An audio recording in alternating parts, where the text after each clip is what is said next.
You've heard of Mozart? Yes? Yes.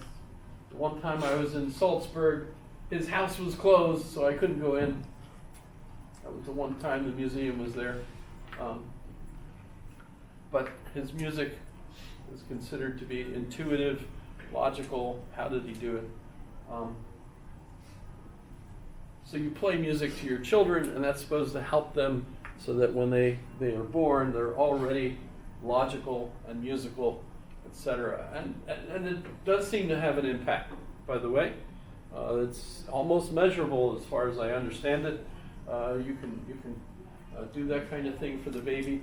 There is a question over whether it's just Mozart or what is the kind of music that seems to be healthy for children, and it seems to have something to do with the patterns, the logical patterns associated with the music, and so that's supposed to be good for children. So yes, we come into the world already probably predisposed to a grammar that our parents and others in the environment spoke while we were. From 3 months on, we have earbuds, and those earbuds are growing neurons, and those neurons are influenced by the sounds that the baby hears. So of course, when you listen to Steven Pinker, you realize that Locke is wrong about the tabula rasa.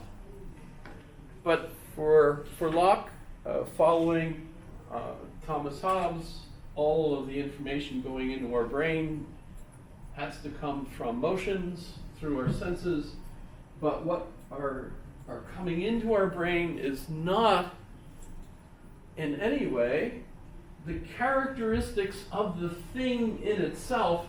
It's only the way our senses react to it.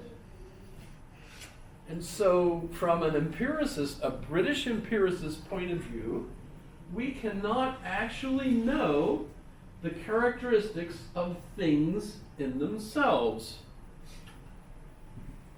Let's see here, I should find. It's giving Heisenberg vibes.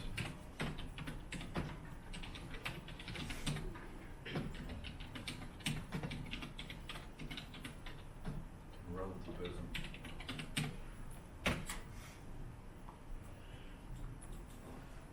So the primary qualities for John Locke are characteristics that are inherent in the thing itself.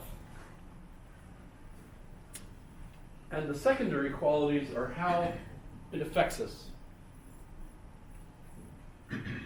And as a result, as far as Locke is concerned, the primary qualities, well, we can think about what they must be. And this will, of course, be the route that Kant will take as well. But it just becomes a problem because it seems like we cannot know actually the characteristics of things in themselves. In other words, we're solipsistic. We're trapped in our minds, and everything we experience is only a mental event inside my biological organism. How do I know that anything that's going on in my mind is actually a direct connection to the material world, right?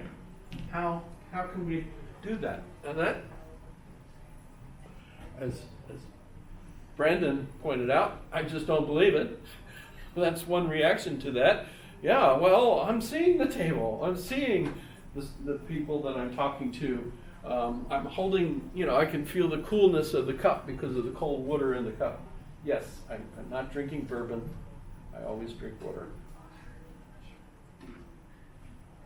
Alcohol's not allowed on campus unless it's a faculty gathering and no one pays attention to it. And then they have. However, okay, so this is the British empiricist problem. It doesn't occur with Thomas Hobbes. So officially, Thomas Hobbes isn't considered an empiricist, or at least not a British empiricist. both of which seems wrong to me because he's obviously British and he's obviously an empiricist. So why don't they call him a British empiricist? For some reason, they think John Locke is the first British empiricist. And why? Because he's the one that comes up with this problem which they can't solve. So primary qualities, etc. It sounds to me like we were talking about that back with the Platonists. It's just repackaged, different language now.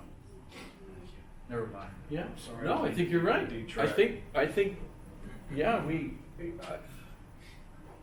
it's an improvement though in vocabulary. I think we're incrementally gaining ground.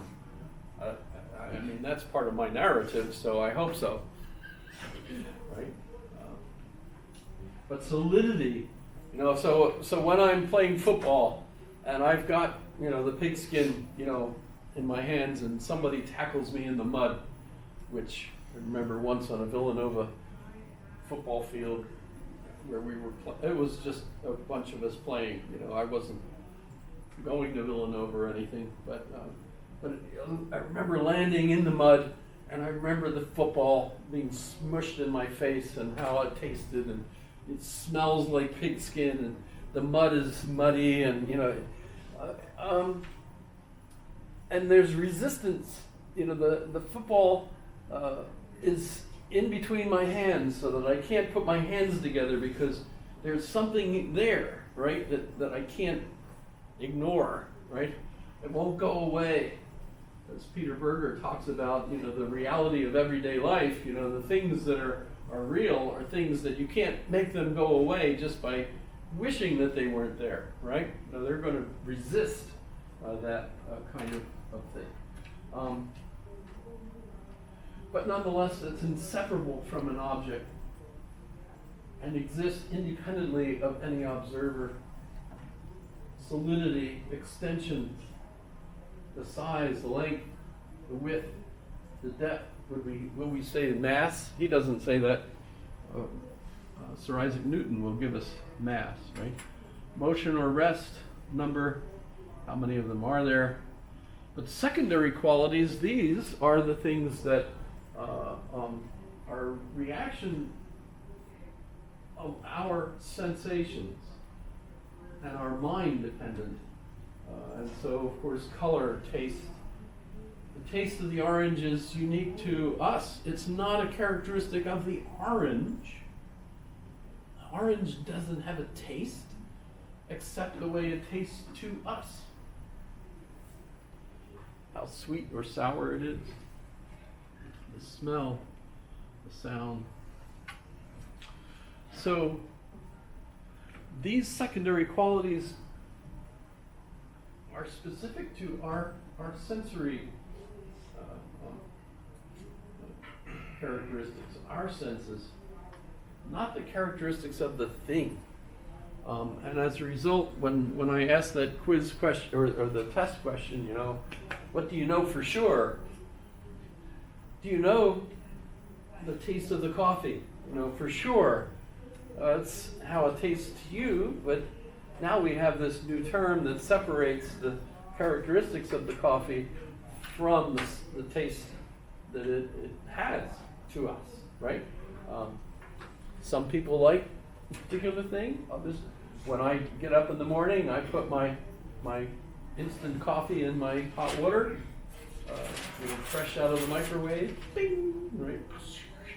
And I add some chocolate, because I like the flavor of chocolate. However, not everybody likes that. My wife doesn't drink coffee. For one thing, she's ever since 1982, I guess it was, when she took the Nestea plunge, I call it. She became a Mormon. They dunked her in one of those pool things. She became a Mormon, and so she swore off coffee. That's why she drinks so much hot chocolate. She gets all of her caffeine from that instead. Something to do with Joseph Smith. He didn't like coffee. Did they even have coffee? I guess they had coffee. Joseph Smith didn't like coffee, I guess. the angel Moroni said, don't drink coffee. I don't know. I'm guessing. All right, so John Locke gives us this problem. By the way, our next philosopher is George Berkeley.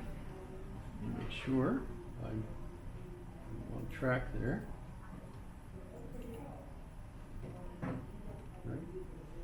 Descartes, Locke. Okay, so we're going to talk about Leibniz first. That's okay. Leibniz and Berkeley go together. But Berkeley, George Berkeley, he's a bishop, Episcopal bishop in Ireland, but he's also going to argue that John Locke's philosophy is crap, it's contradictory, and the reason for it is John Locke thinks that everything is made up of atoms, material, substance, the world is totally physical, even us, and we can think as physical beings. There is no spiritual side of things, as Spinoza and Descartes are going to argue.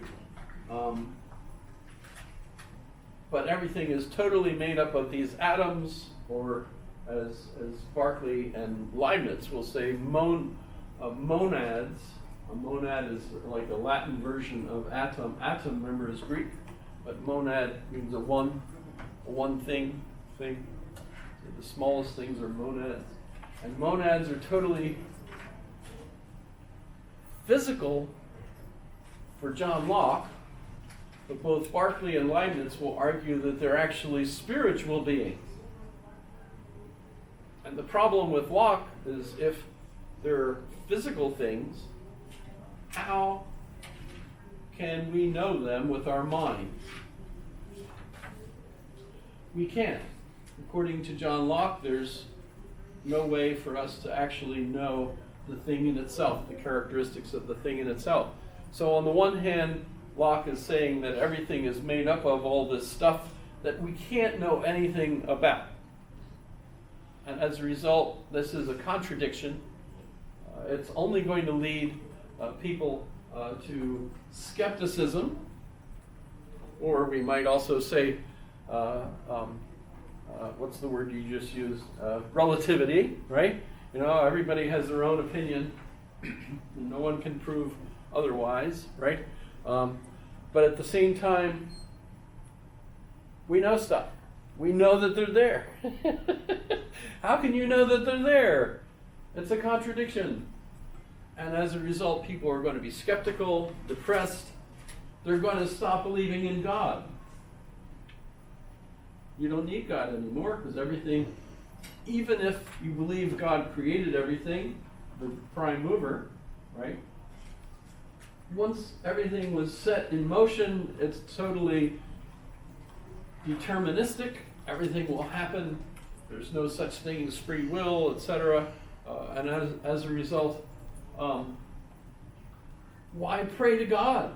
It's like, you know, dear God, please don't let me fall off this cliff. Well, actually, the main way you can avoid falling off the cliff is using science and knowing not to get over the edge. You know, how do I avoid boulders falling on my car as I'm driving along the Seward Highway along the cliff and it's a windy day? Don't drive there if you want to make sure that boulders don't fall on your car. You know, all that kind of thing, right? No point in praying to God. Hail Marys are not going to help, even if it's a pass, right? It's a football joke. Okay. Well, Berkeley, by the way, is right. If we go to Northern Europe, where John Locke's materialistic theory is essentially completely believed by everybody, and many places in the United States, but not all, you end up with people that no longer believe in God or no longer attend church or pray to God. They don't think religions are important at all. They're nuns, right? You've heard of that? A lot of people are nuns. N-O-N-E. None. You believe in God? None. Right? Not N-U-N, which is, of course, a totally different thing. Is this fun? You see why John Locke is a problem? Berkeley seems to be right, but how do you answer that when John Locke's philosophy really seems to be our common sense today? We all really, don't we believe that, yes, we all perceive things, and we perceive things, our taste buds are different, it smells differently to me, and so on, but we all still believe that the things are real and are really there, that we're smelling them. It's just each of us smell them differently. Each of us see the car accident at the intersection differently, right? You know, we have this John Locke dilemma, because it's common sense to think, yes, everything is made up of these physical things, made up of atoms, and you know, of course, they still thought of the atom as uncuttable, right? But at the same time, we each have our own perspectives, etc. It seems totally John Locke, and yet it's so us. We think of that as common sense. So I would argue that John Locke's philosophy, which was totally new and unique at his day, has become our common sense way of thinking about things. We all have our own perspectives on things, our own different tastes and so on. Even music, of course. Can you prove that some music is better than others? Can you prove that some people are more beautiful than others? You know, using the golden ratio and that stuff, can you prove that math is more real, in structuring how the universe is, than, well, chemistry, I suppose, or chemistry is based on math? I don't know.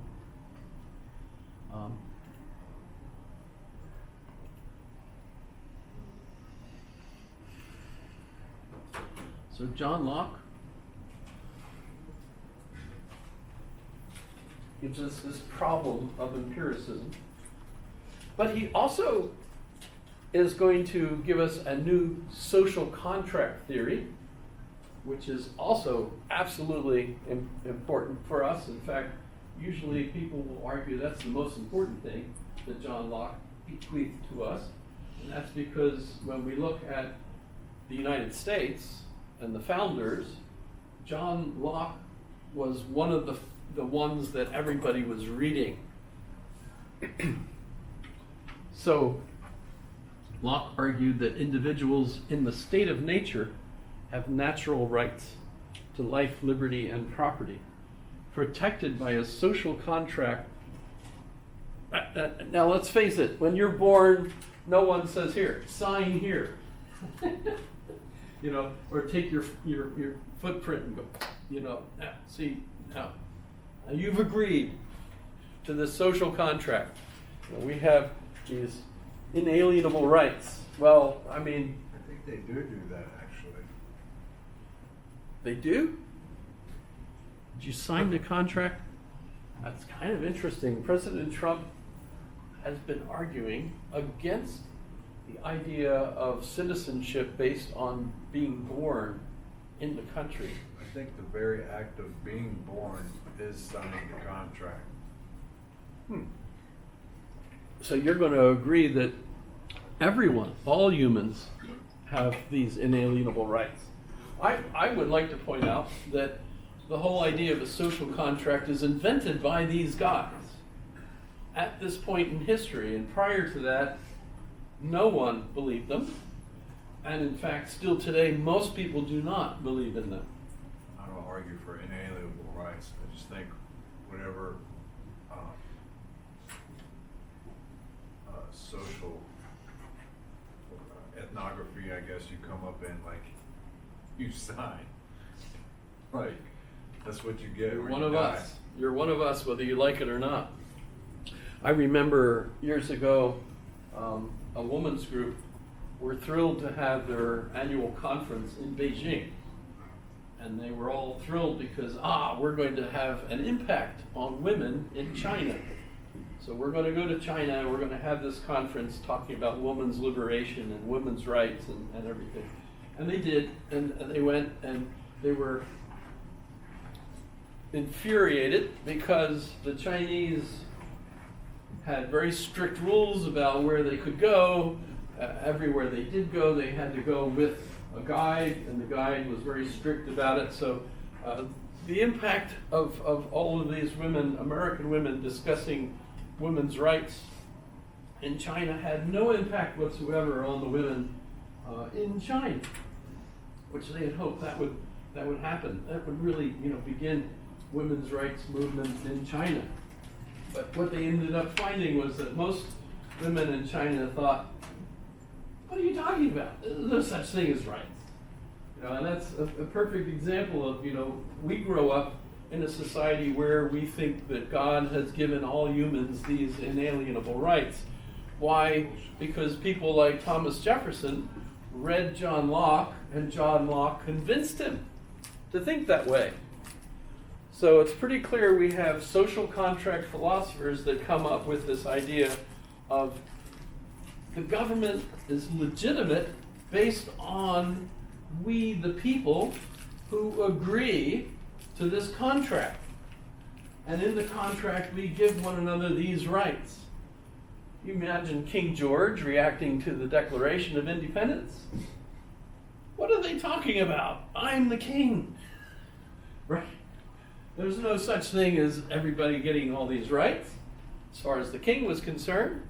And clearly, the continental United States, this is the first time that a social contract theory becomes the legitimating narrative of the government, right? Remember, the next one would be France, and France ended up in the Terror, using the guillotine to cut the heads off of anybody they didn't like, and everybody doesn't like somebody else. As a result, even the people that cut the heads off of a lot of the people ended up having their heads cut off.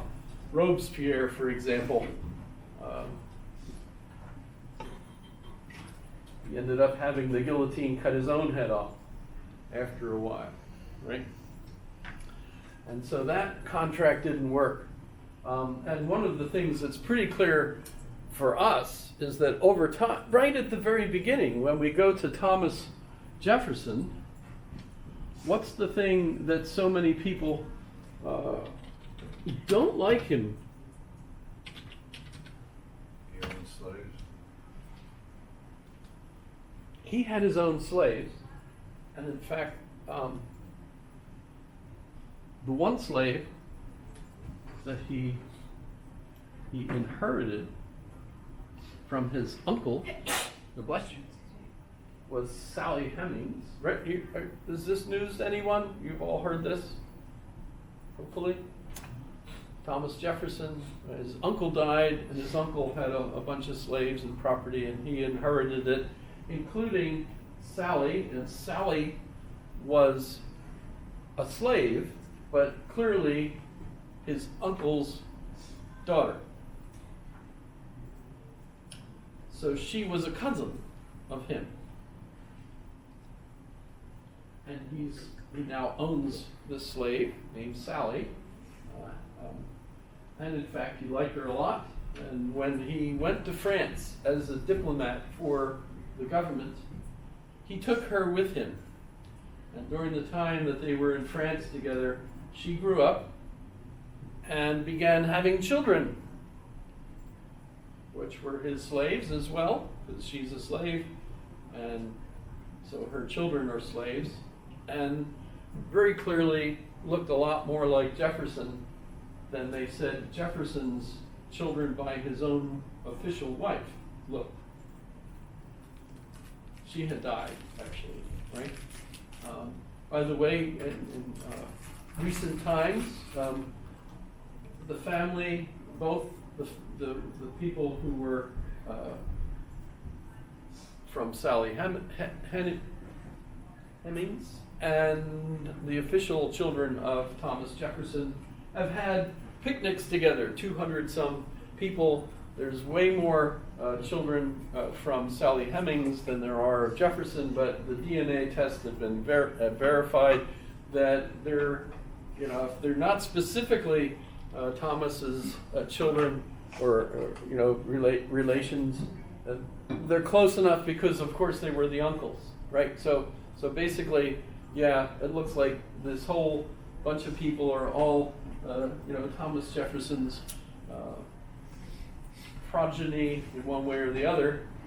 And when he died, he did not free his slaves. He kept them as slaves and enabled his official children to inherit them. And everybody feels exceedingly disappointed in Jefferson because on the one hand he writes, all men are created equal. And yet it's pretty clear from his life that he didn't treat everybody as equal. For one thing, women did not have rights until, when did women get rights in the United States? Officially. You guys don't know that right off? Which rights? 14th. What rights are you talking about? Yeah, we're talking an amendment here. Well, there's the voting rights, but there's Alaska, by the way, was one of the first states that did that. I've met some of the people that were proud leaders of the movement in Alaska to do that. But yeah, women didn't have them. In fact, black men had the rights first, right? That's, if you tie that in, because they're male, well, etc. Notice they didn't have rights initially. They weren't even full people, right? They were what? Three-fifths? Three-fifths. Three-fifths of a person. How do they think like that? I don't know. You're only 3/5 of a person. I don't know how that works. But in any case, what we've seen in our country clearly is the evolution of rights. How many folks feel like they have rights to medicine? Yes. You can walk into any emergency room and get care without insurance, no. Well, that's interesting. By the way, at the time of Thomas Jefferson, we didn't really have hospitals. Yes. When I got my liver transplant, to get that, you need to have an appointment with a social worker who determines if your family is even able to support you having a liver transplant. So even when you are willing to pay for medicine, you have to go through an interview to be deemed worthy of that medicine. I've never had a liver transplant. But I've never had that interview either. I don't mean to interrupt, I'm gonna have to leave here, but this thing sounds completely asinine to me about rights. They're privileges that we get based on other things. So like this inalienable right thing, like the more I learn about these people, oh my God. We're talking generations ago. This is just. I it's would crazy. argue that what we've seen is progress. I don't know if that's true or not. Like the hypocrisy inherent in these people and how we go back and like give them credit is just embarrassing. Well, that's why We're studying philosophy, right? I'm kind of trying to support Jefferson as a decent person, despite what everyone today might say about how he handled. I would argue that the reason he did not give his slaves, including Sally and her children, he didn't free them, I think, because he was afraid how they would be treated if they were on their own. He did not think that society would allow them to live decent lives because of the way people were prejudiced against them. By the way, that's still clear today. There's prejudice among people depending on where you are. I mean, I had the pleasure of visiting a rural, well, it wasn't rural, it was Fayetteville. Fayetteville's not rural. Fayetteville's the home of the 82nd Airborne, right? You know, well, I don't want to get into personal things, but basically I was there and we went to a restaurant together. One of us was biracial, and the waitress absolutely refused to serve her. We were like, well, I got up and left. It was a typical regular restaurant, family type restaurant in Fayetteville, which is where the 82nd Airborne is not all Caucasian. You only see green. Pardon? They only see green.